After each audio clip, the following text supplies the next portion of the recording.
Olá, queridos amigos, sejamos todos muito bem-vindos a mais esse momento de palestras do nosso Jefa. Que todos nós possamos nos sentir nesse momento envolvidos, abraçados pela espiritualidade amiga da nossa casa e que esse momento de estudos possa ser muito proveitoso para todos nós.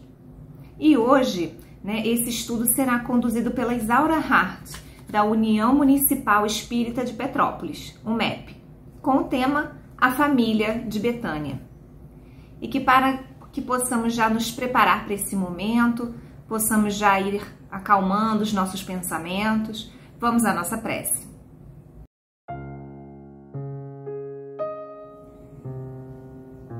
Começando agradecendo a Deus, nosso Pai Criador, pela nossa vida e pela oportunidade diária do recomeço, do estudo, do aprendizado. A espiritualidade amiga do nosso Jefa, que em todos os momentos continua conosco, nos auxiliando nessa empreitada diária.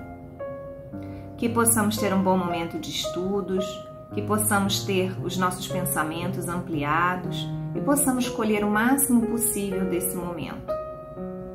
Pedindo também o envolvimento de todos os nossos irmãos em sofrimento nos dois planos da vida, que os corações necessitados possam ser envolvidos e atendidos dentro das suas necessidades e possibilidades.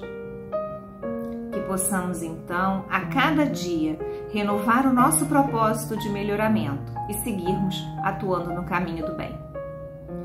Agradecemos por tudo e pedimos que permaneçam conosco, hoje e sempre. Que assim possa ser. Um bom momento de estudos para todos nós.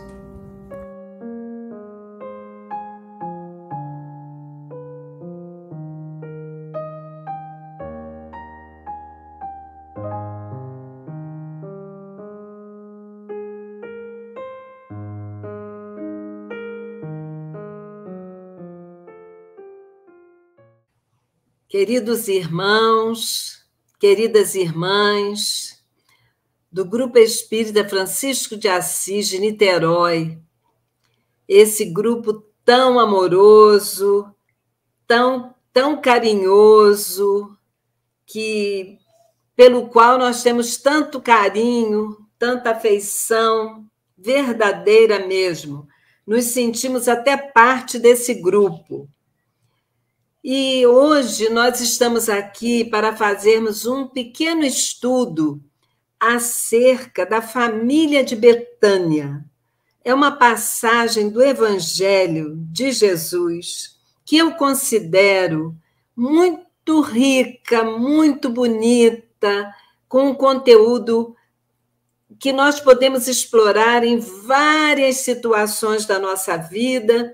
E isso faz com que essa passagem seja, assim, uma passagem que nos traz calma, nos traz amorosidade, nos fala do valor da amizade. Então, nós vamos nos lembrar de Betânia.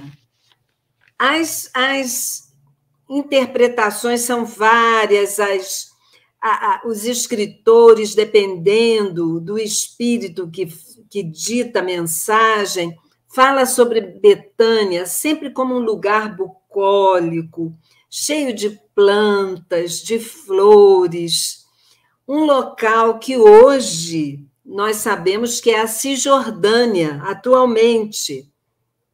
E lá ainda permanece a casinha de 2000 anos, construída lá, e é um local que os turistas vão muito visitar, a casinha de Lázaro, Marta e Maria. Eu, quando falo nos nomes dessas três criaturas, eu já me emociono. É como quando eu falo o nome de Allan Kardec, também eu me emociono.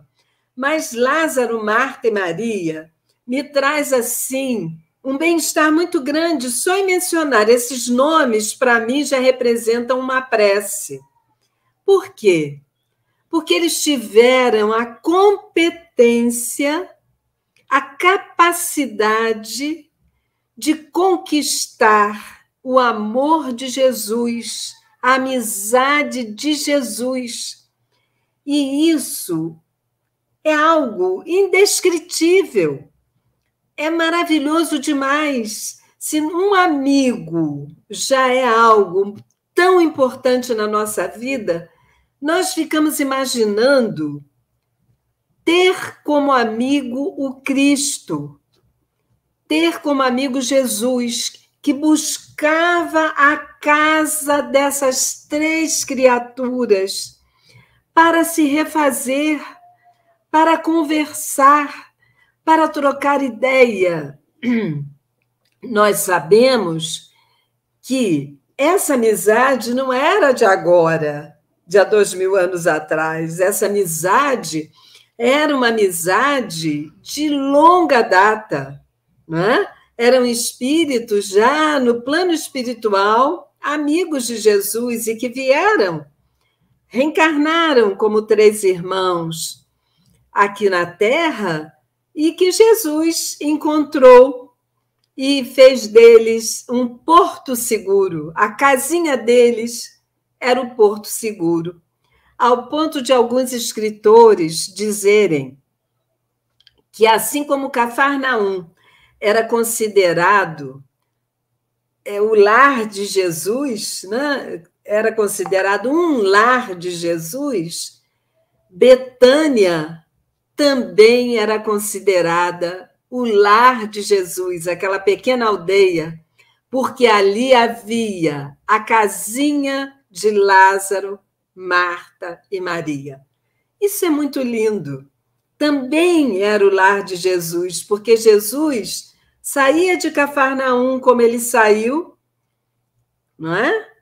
E passou primeiro pela casa de Lázaro, Marta e Maria. Muita gente, eu sempre costumo dizer assim, Lázaro, o grande amigo de Jesus. Sim, Lázaro foi o grande amigo de Jesus, mas Marta e Maria também eram amigas de Jesus, e ele assim considerava. Então, nós vamos ver que essa história, esse fato do Evangelho, se deu exatamente na Judéia. Por quê? Porque Betânia está localizada na Judéia e na casa dos irmãos Lázaro, Marta e Maria. Só que nós vamos ver que não aconteceu antes. Aconteceram outros fatos de Jesus importantes na vida de Jesus ali. Nós vamos contar este primeiro e depois vamos passar aos outros. Jesus se dirigiu à casa de Lázaro, Marta e Maria, mas antes ele mandou um emissário avisando que ele iria. Vejamos bem as boas maneiras, a forma, o exemplo de Jesus naquela época. E eles já estavam aguardando Jesus, a chegada do Cristo, com os apóstolos, naquela casinha.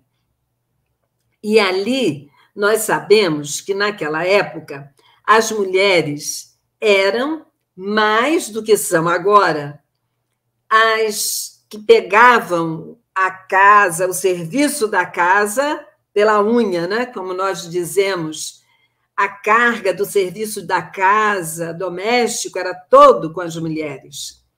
E elas tinham do lado de fora, Marta e Maria tinham do lado de fora as suas plantinhas, as plantas das quais elas retiravam e fabricavam os óleos, os ungüentos, aquelas essências aromatizantes, aquela beleza de perfume que era uma homenagem quando a pessoa entregava, passava aquele óleo perfumado em uma pessoa, era uma homenagem, porque era um perfume fino. E a alimentação, a vagem, as hortaliças, em torno da casinha. Dali, eles retiravam sustento, as ovelhas pastando em torno da casa. Dali retirava o leite, né, das cabras. E assim eles viviam aquela vida simples, pacata, mas uma vida iluminada pela essência maior do amor. E então, quando Jesus chegava, lá fora já estava Lázaro, aguardando o mestre, o seu grande amigo. E dentro da casa, Marta e Maria. Quando Jesus chegou, Marta, de uma vez, se apressou e estava preocupada em atender aquelas criaturas que vinham de uma caminhada de longa distância e que ainda iriam, no dia seguinte, continuar a caminhada. Então, ela se apressou de uma vez em preparar o repasto, preparar o atendimento para que todos se sentissem bem atendidos dentro da sua casa. E ela correu de uma vez, cuidando das coisas materiais, administrativas de uma cozinha, de uma casa que recebe, de repente, uma quantidade grande de pessoas. E então, Maria, preocupada em ouvir o mestre, Maria no enlevo daquela que queria se deliciar com as palavras, porque Jesus falava dentro da casa daqueles 3 irmãos sobre os problemas que ele já estava vivendo lá fora, do início dos comentários, das perseguições. E assim, Jesus trocava ideia com Lázaro. E ela querendo ouvir, querendo desfrutar, como talvez nós também quiséssemos. Seria muito bom que chegasse uma visita assim à nossa casa. Como é que nós iríamos nos preocupar com o almoço ou com o jantar, mas iríamos perder a ocasião de ouvir as lições, de ouvir a opinião daquele mestre? E então ela ficou ali sentada aos pés de Jesus, enquanto Jesus conversava com Lázaro. E Marta estava ali preocupada, e em dado momento ela viu que a carga estava muito grande para ela, sozinha, e então ela resolveu e foi até onde estava Jesus e disse assim: Mestre, não vês que eu estou sozinha e que Maria aí está? Por que Maria não vem me ajudar? E então Jesus aproveita aquele momento e aproveitou profundamente aquele momento e disse: Marta, Marta, estás afadigada com muitas coisas, mas apenas uma é importante. E Maria escolheu a melhor parte. E aproveitou, segundo Dona Amélia Rodrigues, no livro Primícias do Reino, na lição A Família de Betânia, segundo esse livro, ele aproveitou e ainda contou mais um caso. Esse livro é a psicografia do médium Divaldo Pereira Franco.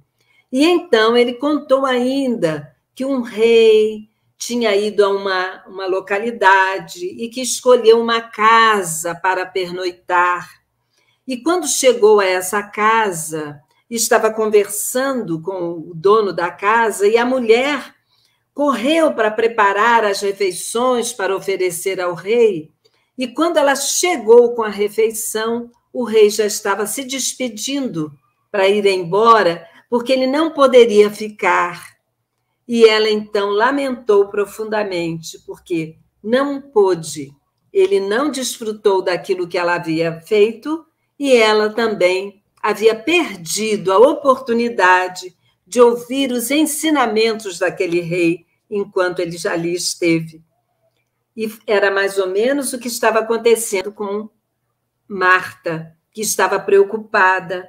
Não que Jesus estivesse querendo dizer que nós não devamos atender bem as nossas visitas, que nós não devamos oferecer uma boa refeição, um bom lanche àquele que chega à nossa casa, mas que nós não podemos. Ele aproveitou a ocasião para mostrar o quanto é importante nos preocuparmos, primeiramente, com as coisas do alto, com as coisas de Deus, com o reino de Deus, com os ensinamentos maiores que virão através daquele que traz a notícia, a boa nova. E muitas vezes nós nos preocupamos tanto com as coisas materiais que não achamos tempo, não temos tempo para as coisas espirituais, para o trabalho em benefício do próximo ou para aprender alguma coisa que vá nos beneficiar espiritualmente no futuro.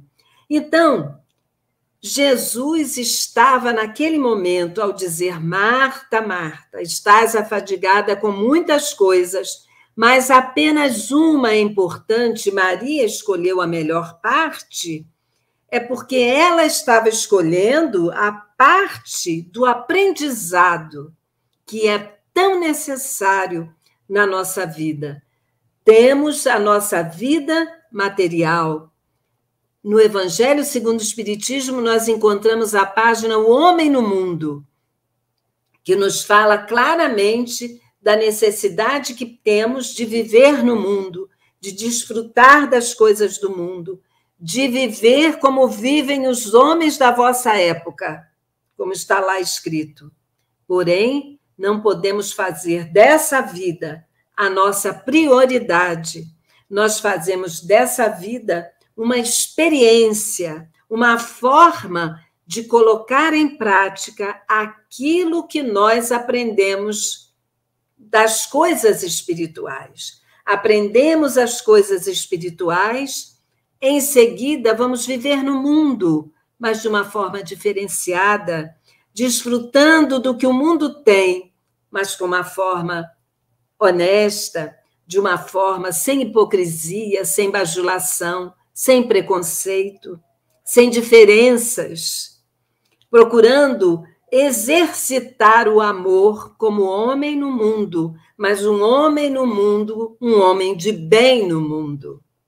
Não um homem de bens, como nós procuramos ser muitas vezes, mesmo que atropelando as criaturas para conseguirmos os nossos bens materiais, mesmo que explorando as criaturas para sermos vitoriosos, entre aspas, diante dos olhos dos homens, porque temos muita coisa material.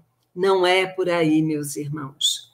A nossa essência é toda espiritual, não é verdade? Nós viemos do mundo espiritual e para lá voltaremos. Então, nós precisamos viver na Terra já exemplificando as coisas do Espírito. Então, nós, neste momento, vamos voltar para o fato aqui da nossa família de Betânia.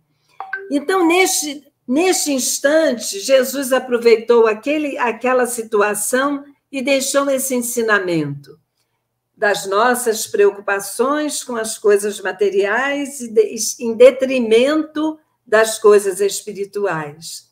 Mas aí, nesse lugarejo ainda, nós vamos ver um outro fato importante que aconteceu. Foi quando Jesus não estava mais em Betânia e ele foi chamado pelas irmãs, né? Ele foi chamado pelas irmãs Marta e Maria. Ele foi chamado, às pressas mandaram para elas um recado, elas mandaram um recado para Jesus, porque Jesus estava distante e Lázaro estava muito mal. Elas acharam que Jesus poderia vir rapidamente para curar o irmão, o seu grande amigo. Então, nós vamos ver isso no Evangelho de João, no capítulo 2, versículo 2. Nós vamos ver o seguinte: servia a ceia e Lázaro lá estava, não é esse aqui não, me desculpem. Eu vou falar primeiramente do João, capítulo 11, versículo 3. Mandaram-lhe, pois, suas irmãs dizer: Senhor, eis que está enfermo aquele que tu amas. É João, capítulo 11, versículo 3. Mandaram-lhe, pois, suas irmãs dizer: Senhor, eis que está enfermo aquele que tu amas. Foi um recado que elas mandaram para Jesus, que estava distante de Betânia. E Jesus, ouvindo isto, disse: esta enfermidade não é para a morte, mas para a glória de Deus, para que o Filho de Deus seja glorificado por ela. Isso aí tem um fundamento muito grande, porque nós sabemos que Lázaro foi tido como morto. Então, elas pediram socorro a Jesus, só que Jesus calmamente disse, não é? Essa enfermidade não é para a morte, quer dizer, ele não vai morrer, mas para a glória de Deus, para que o Filho de Deus, que era ele, seja glorificado por essa tida morte de Lázaro. E por que ele foi glorificado por essa tida morte de Lázaro, que no fundo não era morte, era um fenômeno de letargia? Nós vamos ver que o nosso Severino Celestino fala muito bem sobre isso. Ele diz que o caso de Lázaro, o pessoal diz assim, houve a ressurreição de Lázaro, não é? Jesus trouxe Lázaro de volta à vida, mas não que ele estivesse morto completamente, não é? Havia ainda uma ligação do perispírito ao corpo. Então, nós vamos ver que ele diz assim: quem vive e crê em mim jamais morrerá. Jesus diz: a doença de Lázaro tinha o objetivo de mostrar que Jesus era o Messias. Por quê? Porque nunca aconteceu isso. Jesus levou 4 dias para chegar até onde Lázaro estava enterrado, porque elas chamaram quando Lázaro estava adoecido. Elas acharam que ele ainda não tinha morrido, mas com o tempo ele não voltava. Elas providenciaram o sepultamento. Por quê? Porque quando, lá naquele povo, era assim, a criatura morria, tinha que enterrar imediatamente, porque o morto era imundo, ele estava passando, assim como a mulher que sangrava, o morto ele contaminava as pessoas, ninguém poderia tocar no morto, porque teria que fazer todo um ritual de limpeza do corpo, teria que ficar afastado das pessoas. Então, assim que morria, era enterrado. Como foi o caso do filho da viúva de Naim, não é? Quando Jesus entra em Naim, ele olha e vê aquela mulher sofrida, chorando, porque ela já era viúva e só tinha aquele filho, e enterrar seu único filho, já um jovem, e ela estava sofrendo muito, não é? E naquele momento, Jesus parou, ela nem havia visto Jesus chegando a Naim, aquele povoado que nem constava do mapa. E quando ela viu Jesus, ela parou Jesus que parou e viu aquele quadro, né? Aquela mulher arrastando aquele filho morto, aquele embrulho, né? Que era daquele filho, e as pessoas atrás dela, se via que ela era muito querida no povo, porque todo mundo estava atrás dela, e aí, no povoado, e então a gente observa que ela vai, Jesus olha para ela, e a gente vê outro gesto de amizade de Jesus. Quando ele vê aquela mulher tão chorosa, tão concentrada na sua dor, levando todo o seu tesouro para a sepultura, e ele põe a mão nela e diz: não chores, não chores. Né?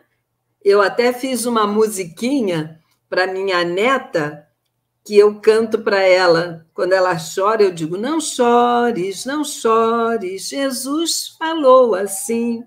Não chore, não chore, para a viúva de Naim. Porque Jesus falou: não chore, não chore. Ele só falou isso, ele estava condoído com a dor daquela mulher. E também ele viu que ele não estava morto e também trouxe aquele jovem de volta à vida.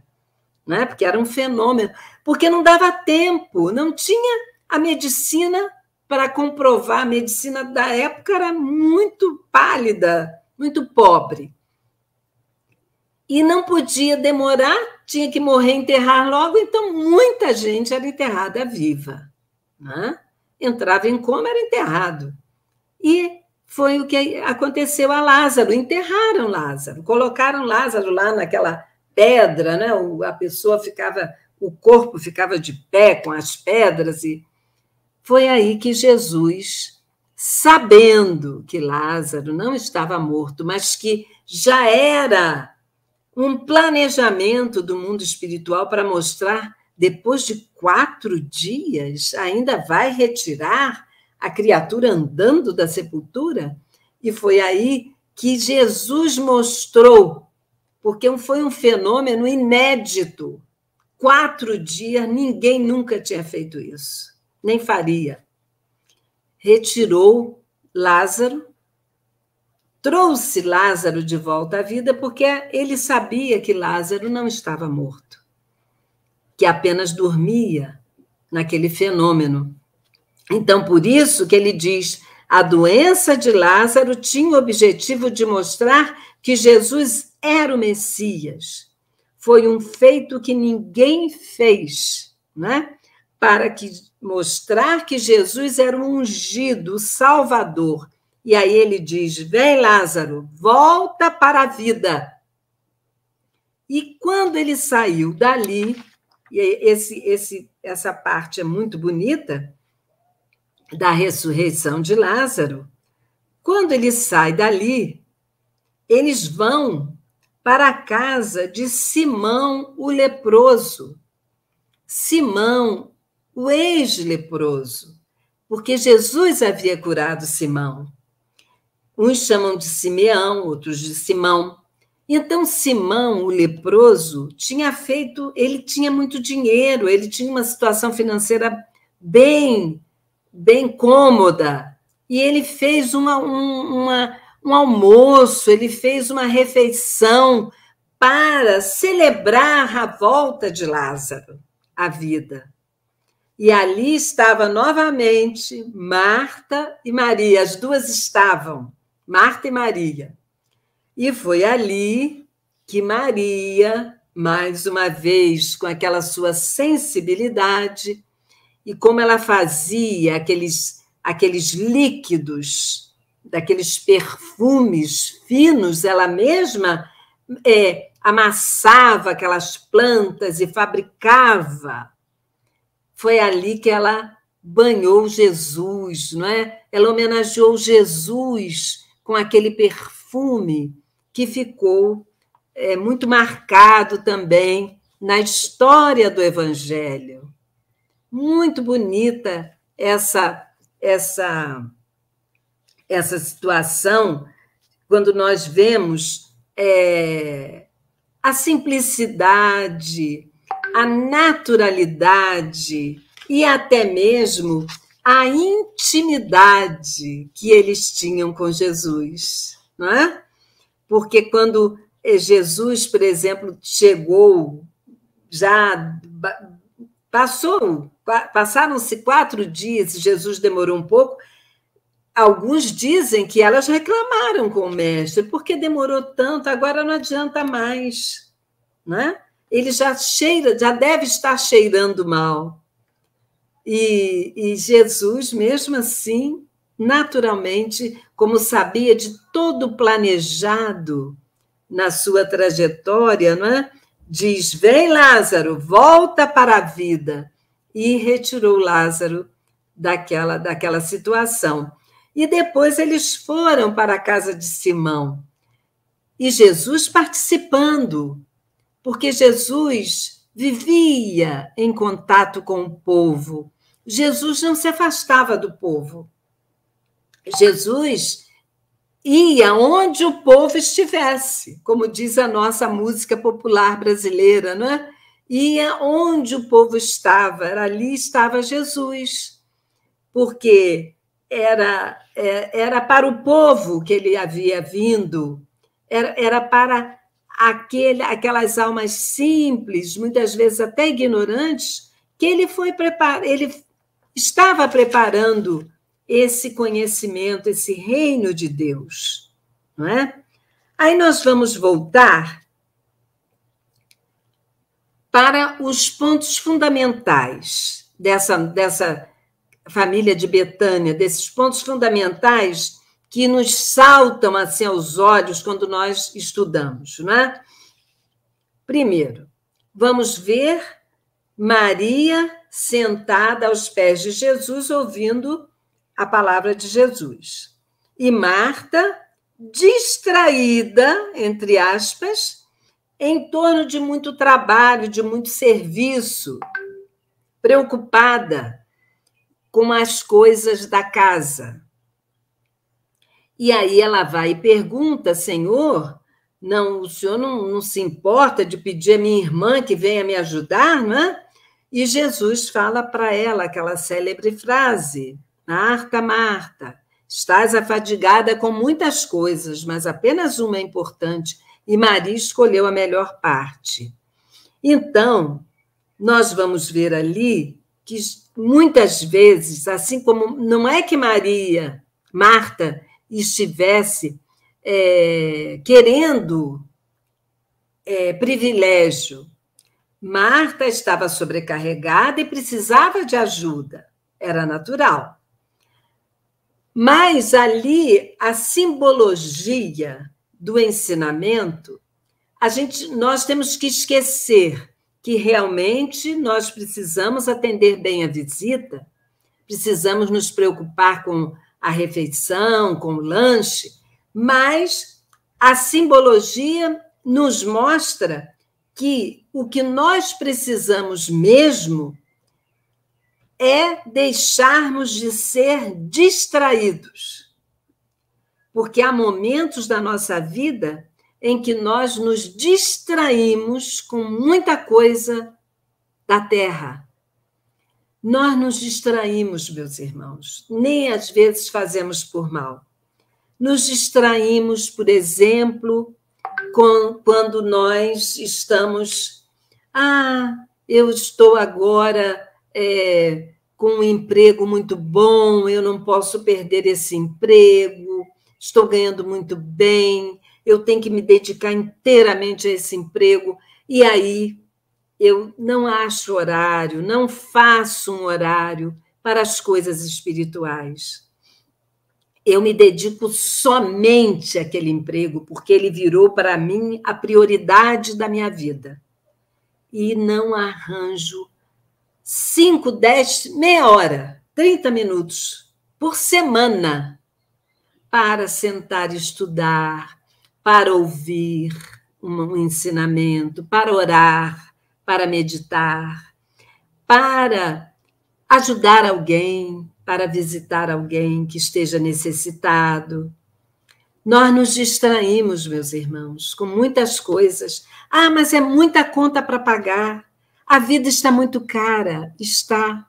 mas nós precisamos nos alimentar espiritualmente para termos forças de enfrentar as dificuldades que a vida vai nos oferecer.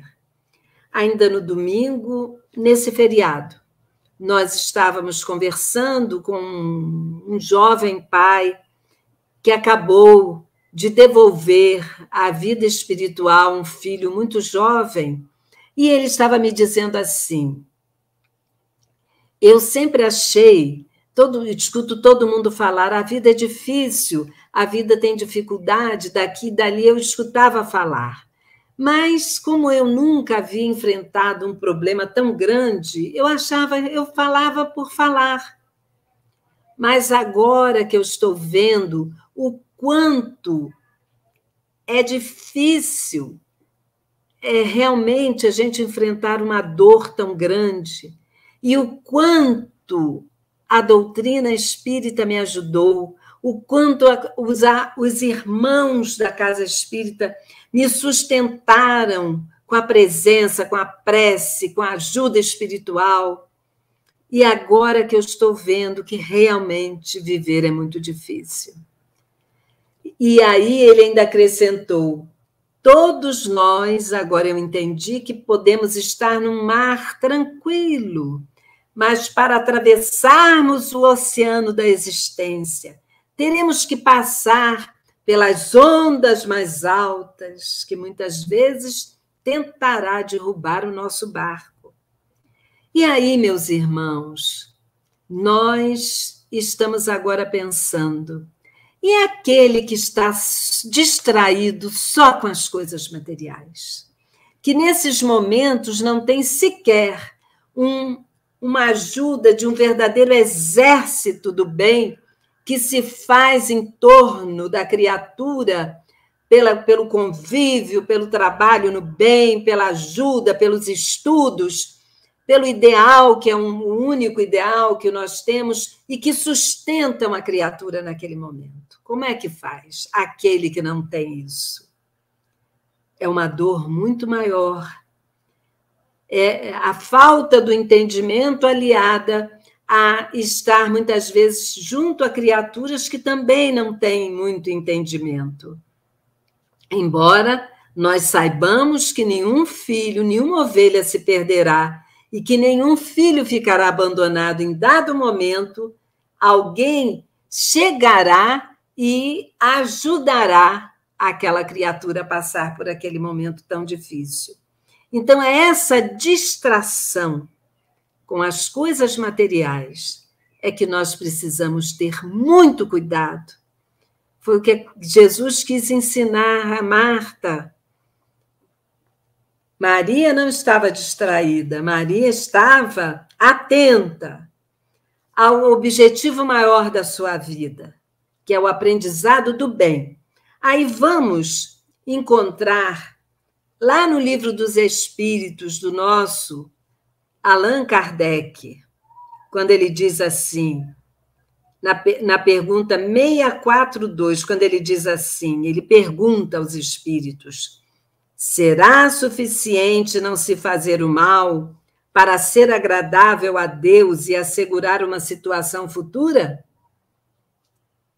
Será suficiente só não fazer o mal? Porque muitas vezes a gente diz isso: eu estou tranquilo aqui na minha casa, eu não estou fazendo nada, mas também não faço mal a ninguém.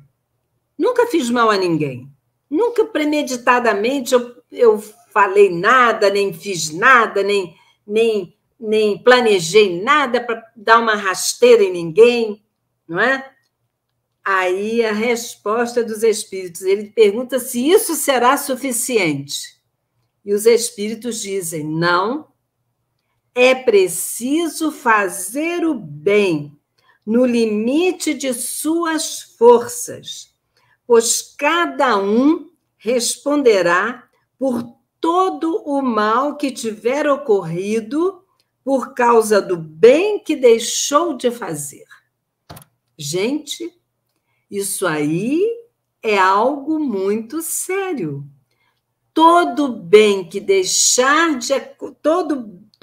nós vamos responder por todo mal que aconteça na Terra, em algum lugar, que seja fruto do bem que eu deixei de fazer, eu terei que responder por aquilo. Que seja um bem pequeno, mas se eu deixei de fazer, eu vou responder pelo mal que aconteceu ali.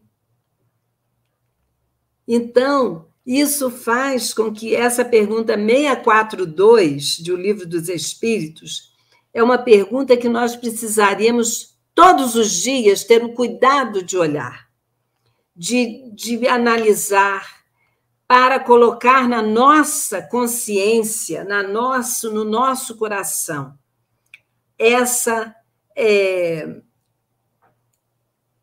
necessidade de estarmos atentos, de nunca nos distrairmos nas oportunidades de fazer o bem. Porque a distração e o bem que a oportunidade passe e eu não tenha feito, lá na frente eu terei que refazer. Não que eu esteja perdida, não é isso que o Espiritismo nos ensina. Não estou perdida, não vou para o inferno, nada disso. Mas terei que responder por aquilo e terei que refazer aquele caminho para voltar e pisar com passos firmes na direção sempre do bem, sem distração, obedecendo às suaves advertências do Mestre, que sempre nos chama atenção para alguns pontos fundamentais da nossa existência. E nós, baseados no livro Há Flores no Caminho, esse livro é um livro muito bonito, de Dona Amélia Rodrigues também, através de Divaldo Franco, na lição 7, intitulada Suaves Advertências, do livro Há Flores no Caminho, nós escrevemos o seguinte: eram tempos desafiadores, murmuravam contra o jovem pregador. Alguns se emocionavam diante de sua figura cândida, bela, transmitindo amor e candura. Ali em Cafarnaum, os milagres aconteciam, causavam surpresa, choque e estupor. No entanto, alguns não se convenciam, muitos preferiam arrastar sua própria dor. Desejavam pão do corpo e da alma, queriam luz a clarear sua estrada, satisfeitos momentaneamente, entregavam-se à ilusão durante a caminhada. Pediu aos cegos que vissem, tirou de seus olhos as escamas, mas quem não deseja ver, prossegue nas mesmas tramas. Cuidado com a mentira, a bajulação, a hipocrisia, lembrava o mestre amoroso nas lições de cada dia. O cego não poderá ninguém conduzir, se assim o fizer, no barranco irá cair. O homem bom tem um tesouro guardado em seu coração, e sua boca falará do bem, do amor e do perdão. As advertências do mestre impregnadas estão na atmosfera terrestre, ele não pregou em vão. Respiremos este amor, os ensinamentos de luz, cravados neste planeta, e retiremos Jesus da cruz. Muita paz, meus irmãos. Que Jesus nos abençoe. Obrigada a todos do Jefa pelo carinho, pela atenção de sempre. Que Jesus possa encher o coração de cada um de amor, de bons propósitos e de muito trabalho no bem. Muito obrigada.